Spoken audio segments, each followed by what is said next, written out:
Destination Freedom.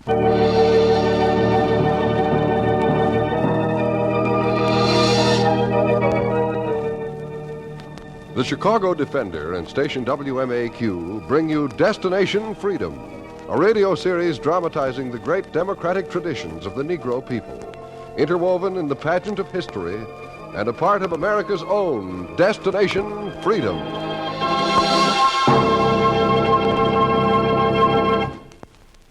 Today, Destination Freedom tells the story of Joe Louis, world's heavyweight champion, in a chapter entitled Little David.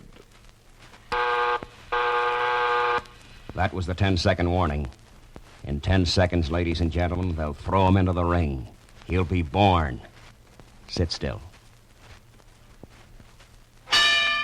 There's the bell. His first fight is on. He's in the ring, his fists double tight. The jeans have been juggled and the blood mixed. The arena's the cotton land of Alabama. There are no shouts, there's no crowd. The take from the gate won't pay the cost of his coming. The odds are against his even winning a round. Still, he's the challenger. He's little David in this story. So speak, challenger. Say something prophetic, something profound. And this was his war song, his first reveille. And these the words of his chief trainers. Oh, for crying out loud, can't we have no peace? He's crying 'cause he ain't had the right diet. Diet. The doctor said we got I to... can't help what the doctor said. 6 kids and this makes it 7. There won't be enough food to go around. We'll manage, Monroe. We always have. Oh, when the crops were good, but the soil's wore out, and so am I. I'm sick. Monroe. Huh? He stopped crying. Look at him cuddled up like little David in the Bible. Why you want to name him Joe? Why you want to name him David? 'Cause he's going to be like David and rise up and challenge the world. Oh, you expect that all the kids. No, he's Joe Louis Barrow. It's a good name for a boy. He sure got your eyes, though. But he's going to have a body like yours. Long and loose with the muscles rippling like silk under his little old brown skin. Like a little old tiger. He's going to be built like you. Oh, all my life I weighed 200. Now sharecropping's beat me down to 120. I'm sick. Monroe. You know, sometimes I get dizzy out there in the field. Bells ring and my head hurts like it's hurting now. I can't keep my feet under me. Oh, Lily. Monroe, watch out. Oh. Here. Oh. Let me help you out. No, I'm all right. You handle Joe. I'll get up from here if I can stop my head from ringing. I'll get up. Little David's chief trainer got up and then went down again for the final count. And against the odds of pellagra and pox, the new trainer took over and won. She moved the arena to Detroit and put little David to school to work. Put 14 years and 150 pounds on his frame, broadened his back with chunks of ice, and gave him a horse and wagon to sell it. Now, little David, where's your challenge?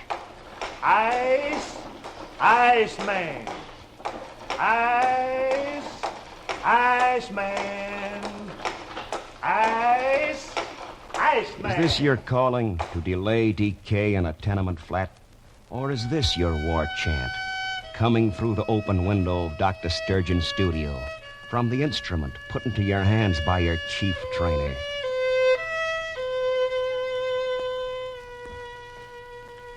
While outside, the gang gather, peep on the window, and pick up the challenge. Well, listen to that, will you? Listen to Big Joe. Well, if it ain't you, Hootie Louis.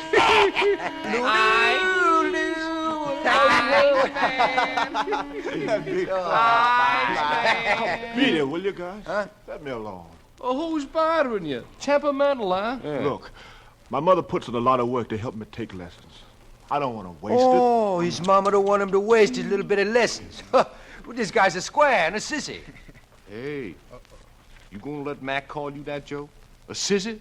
Well, just 'cause he's a state heavyweight champ, don't let him run all over you. Ain't you got no pride, Joe? I don't pay no attention to fools like Mac. Who you call a fool? Look, Mac. You apologize or beat your brains out.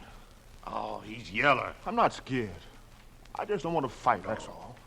Oh, Mac, let him alone. He's yelling. If he say please, I'll leave him alone. What's the matter? Cat got your tongue? Maybe he's too scared to talk. Go on, Joe. Say it and get it over with. Say it or come outside. I need a sparring partner. I'll be outside in a minute. Lil David put down his violin, went to the yard, and squared off with the champ. Okay, you asked for it. Now, Hey, he got it. Hit again and again and reeled and staggered for lefts and rights and lefts. And then he swung and Mac swung, and one blow landed. And one boy fell flat on his back and lay as if he were dead, and then reached up in the air as if for a rope and pulled himself up to his feet. It was Mac. Look, Joe. What you got in your right hand? Ain't no fair hitting with crowbar. Ain't nothing in my hand. See? Good night. Did you see that? Did you see that blow? Man. Did I hurt you? Did they hurt me, he says. Well, you pretty near killed me. Oh, my jaw. Stick to your violin. Leave suckers like me alone. Stick to the violin, please. Come on, Mac. And little David looked down puzzled at his fist and went back and picked up his violin again and began to play.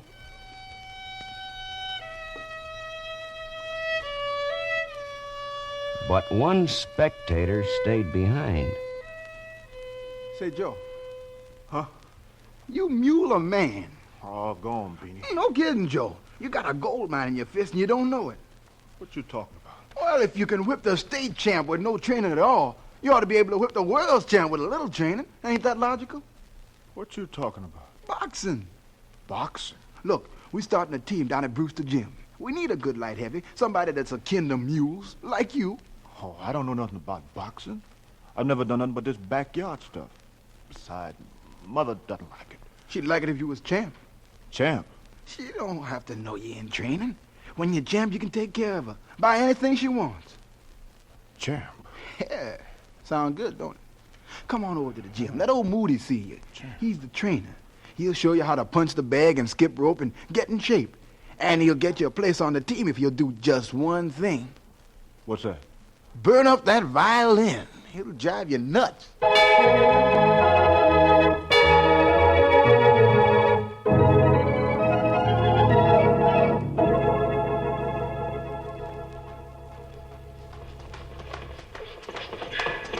And little David turned from the sound of the violin to the rhythm of rope and punching bag, to the earthy odor of sweat and leather, where Moody, the trainer, watched him whip the rope over his big body like a whirling halo. 1, 2, 3, 4. 1, 2, 3, 4. 1, 2, 3, 4. 1, 2, 3.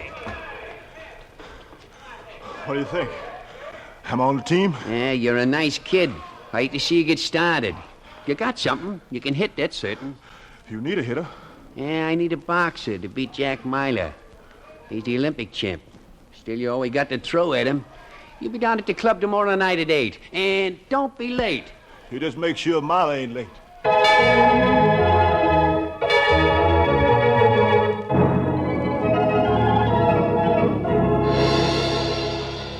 Little David went home with his violin case and his date for a fight. He crept past his mother's room. Joe, is that you, Joe? Yeah, Ma, it's me. It's mighty late for you to be coming in from violin lessons. What happened? Mother... Son, I got a letter from your teacher. He says you haven't been to your class in 2 months. Where have you been?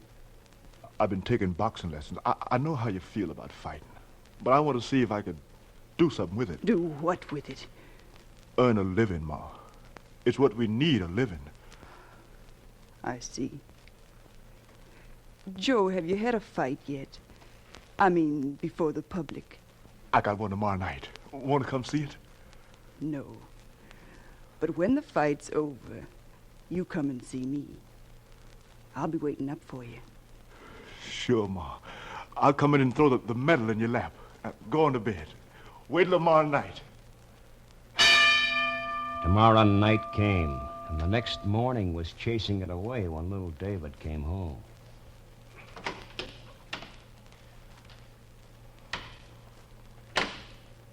Joe, is that you? Yeah. What happened? Did you fight? Mom. Here, turn on the light. Ma, don't turn it off, Mom. Son, your face. Let me feel it. Don't touch me. Don't. What happened? I got knocked down 7 times in 2 rounds. I got whipped. My eyes hurt. My jaw's cracked. Mom, don't look at me. Now let me touch you. There, you'll be all right, my little David. Put your head on my shoulder. Tomorrow you'll go with the violin back to your teacher. I don't want to be a violinist. You'll take it back and tell the teacher you're through. You're going to be a fighter. How did you know? When a stronger trainer's gotten a hold of my son, I know it. Do one thing for me, will you, son? What is it? Be a good fighter. Be the best, little David. Be the best. So little David rose early the next morning, was in the gym punching a bag, while Moody stood by and watched and shook his head. Last night you got beat, so I thought they'd bury you. And now you're back for more. Go ahead, beat the bag. I always said you had nerve, but I never said you had no sense. Now look, kid, take it from somebody who knows. It ain't worth it. The odds are against you 1,000 to 1. Now, there ain't nothing in the cards that says you'll ever be a champ. You're getting ready to study harder and longer than a ballet dancer. Only your studies are more dangerous. You got your head full of a few Sullivans and Dempseys and Johnsons. But Battle and Siki died in the gutter. And TB got Joe Gans. And what about those who died with their trunks on? Now, okay, suppose you're lucky. Let's play like you're going to be lucky, huh? You go into the amateurs and you start winning. You win your first 10 fights by knockouts.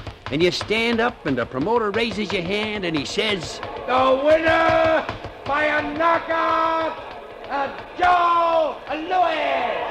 Okay, you win your first few amateur bouts, and they pin medals on you. And you win the Golden Gloves and the AAU. And then you've got people calling you champ. Yeah, and you like them. Now look, say you won 54 out of 58 amateur fights, and you snag a good manager. And you come out of your last fight thinking you're the best in the world, till your new manager sends a little wizard in to train you. And he closes the door, and you know your hardest fight ain't come yet. Now, suppose you're that lucky.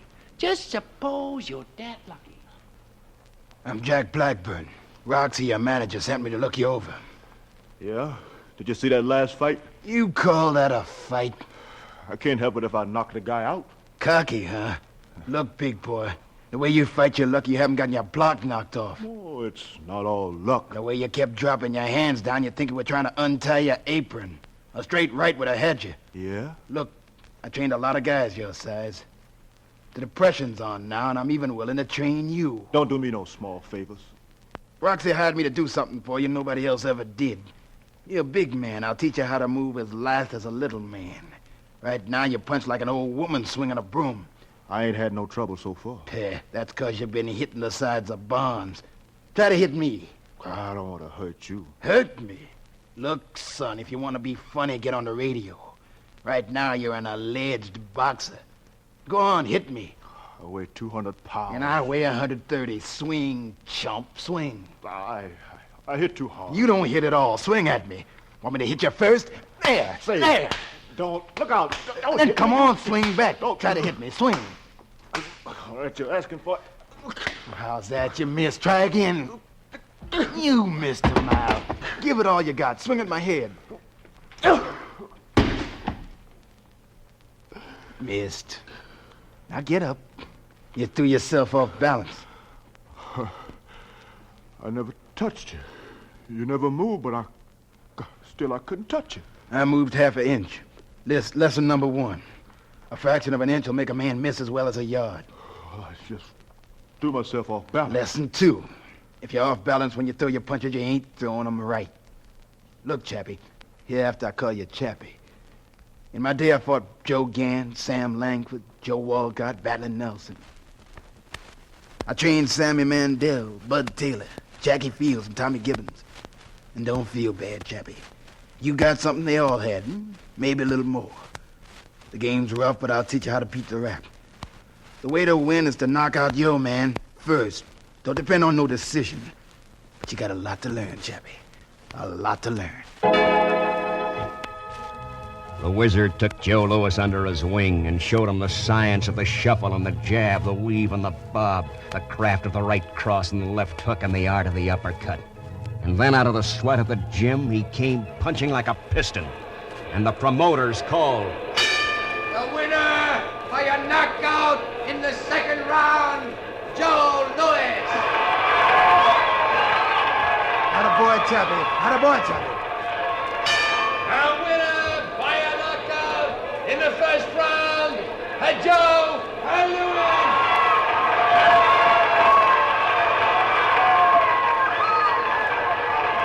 The winner by a knockout in the third round, Joe Louis. Let's go home early tonight, Chappie. The winner by a knockout in 2 minutes of the first round, Joe Louis. You're in the right league, Chappie. In the right league. Yes, the challenger was in his element, like a John Henry against the steam drill, like Paul Bunyan in the North Woods.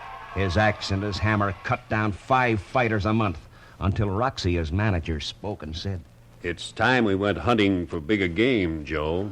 I've been thinking the same. And the only place where there's big game is New York. And the biggest game there is a man mountain named Primo Carnera. Now, if we asked the mountain to come to Chicago, he wouldn't come. Jack. Yeah? How about taking Joe to see the mountain? How about him, Jack? Carnera's a lot of fighter. 6 feet 10, 280 pounds. A lot of fighter. Mm-hmm. And how about Joe? He's a lot of fighter, too. Okay, let the good times roll. Sign the contract, put him in the same ring, and wait for the bell.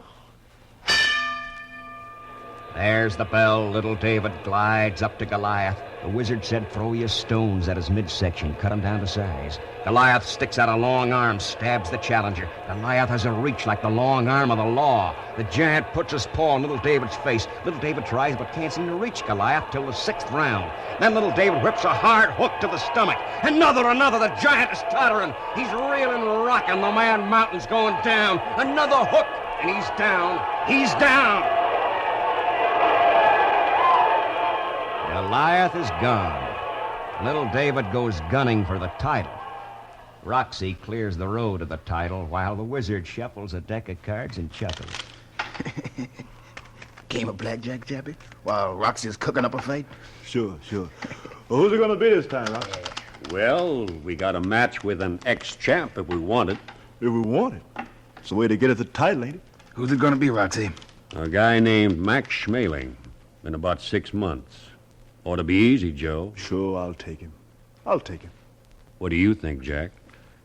Well, it ought to be in the cards. Okay.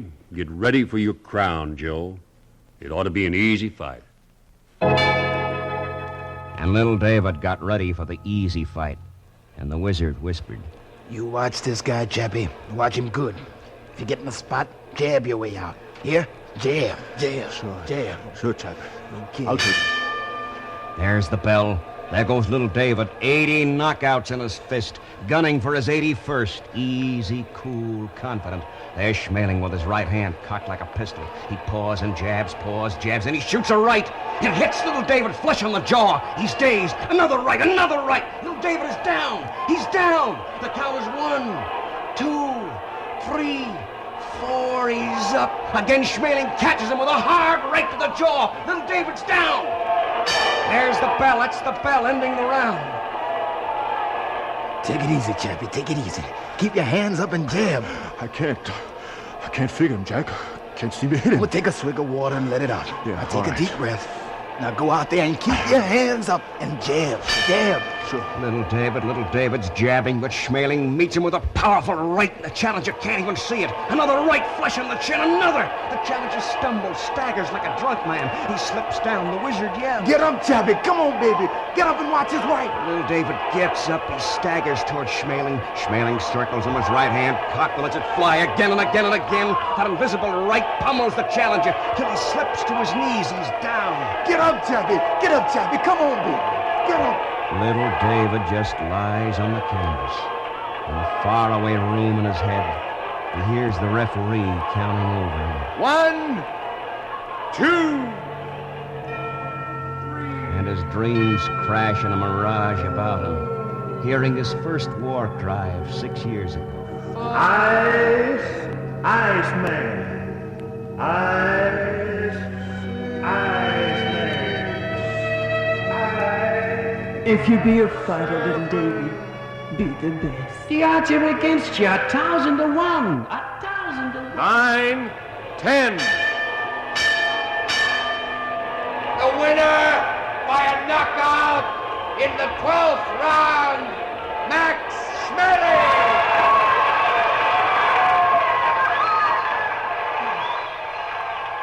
They take little David to his dressing room. They lay him on the table and leave him. There's nobody there but the wizard. The challenger raises his head. What happened, Jack? What happened to me? Don't try to talk. Lay back. Let me get the bandage off. What happened? You got beat. Why? You met a better man. Lean back. Jack, what happened? I tell you got beat, whipped, knocked out. You know what that means? It means I ain't no good. I let you down. I let all my friends down. I can't face all those people I let down. Can't beat nobody no more. I'm quitting. Then quit and stop sniveling. You knocked out nearly 100 guys. What about their friends, their mothers, their families? Did you weep then? You dished it out, now you're taking it. Who you think you are, you can't be beat, Superman? I'm quitting. Then quit. Quit and see who gives a hoot, who weep, who feels sorry. They'll all shout hallelujah. You're a sucker for a straight right hand, and I've been telling you to keep your left up. You lost your eye. You can't hit no more. I can't hit. Then hit me. Go ahead, swing, sap. Don't egg me. Go ahead, hit me. I'm holding my guard the way you held yours.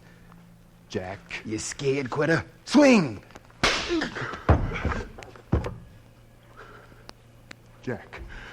Jack, you didn't move.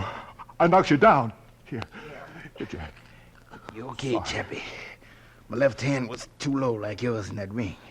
You see what happened? You see? I see now. That's all right, Chappie. You still got that mule in those fists. Sure, you're disappointed in losing. Me, too. I'm 56 years old and sick. Pretty soon I'll be too sick to walk up those steps, and I want to train a champ for a go. You'll be my champ. Anybody's entitled to a mistake. Just don't make the same mistake twice. You'll be in the ring again. But you got a lot to learn. Let's learn it. Little David learned his lesson and answered the bell again, and he heard the promoters calling again. The winner by a knockout, Joe Louis! He got a crack at the title, and he heard them say, The winner by a knockout and new world heavyweight champion, Joe Louis! And little David slipped on the crown. And when he faced the wizard, he said, I don't feel right wearing this thing, Jack. I don't feel right by it. I know. There's a guy coming across the ocean who can help you fit it on, though. Who? Schmeling. Roxy got him to agree to fight you for the title. Good. Now, take it easy, take it easy. All right. We gotta do some tune-up fights, and when the night comes, you'll be ready. Okay, Chappie? Okay, sure. Maybe sure, after Jack. that, Even I'll be calling you champ. And little David tuned up and got ready to sign for the real championship fight. The managers met, contract was ready, signing began. Now, Max, you first. Just lift the pen, put down your name right on the line. Mm-hmm. Joe? Oh, where's Joe? Right here. You sign here, Joe. All right. There we are. Why don't you boys just shake hands just for the photographers? Come on, Joe.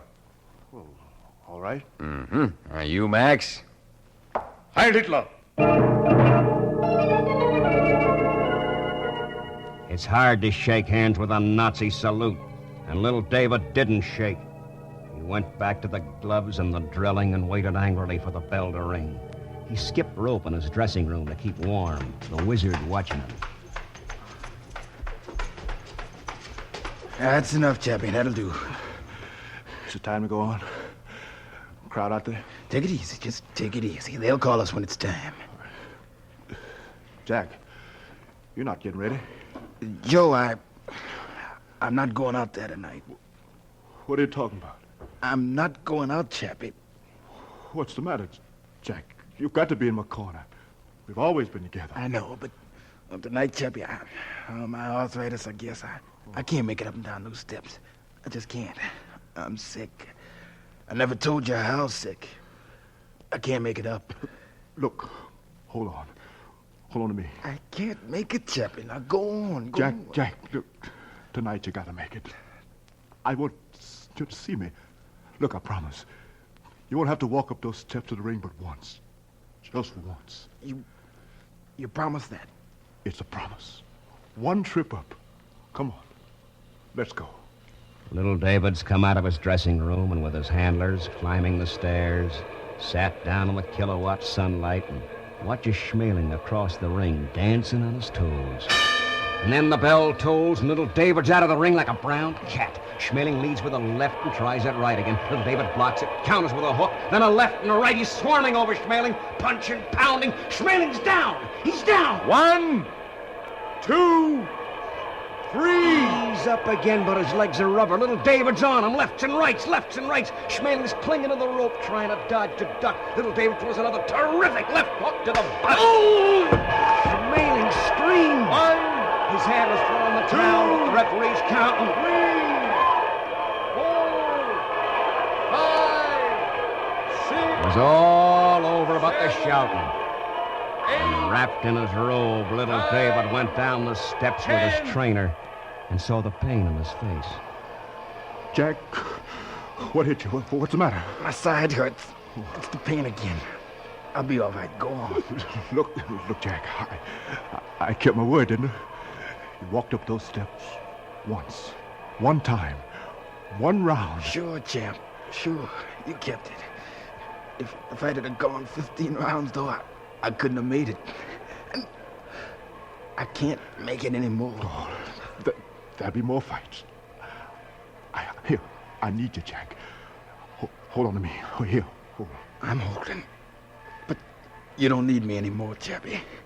You've hit them all, and you beat them all. The title fits now. But you'll have to climb into the ring alone from now on. I can't make it anymore. Little David lifted his wizard upon his shoulders and carried him home. The wizard died the way Joe's father had died, after giving to the world a champ. The wizard went down for the count, and little David climbed back into the ring alone.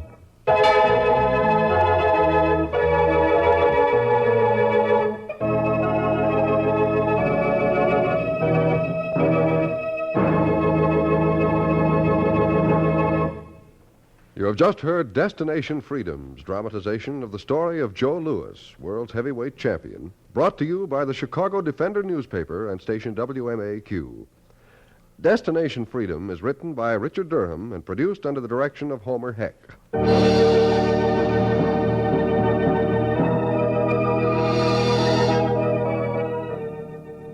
The role of Joe Louis was played by Fred Pinkhart.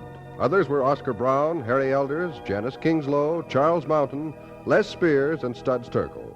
The special music was composed by Emil Soderstrom and played by Elwin Owen, Bobby Christian, and Jack Boss. This is Hugh Downs inviting you to be with us again next week at this same time for another in our series on the Negro in Democracy. Destination Freedom.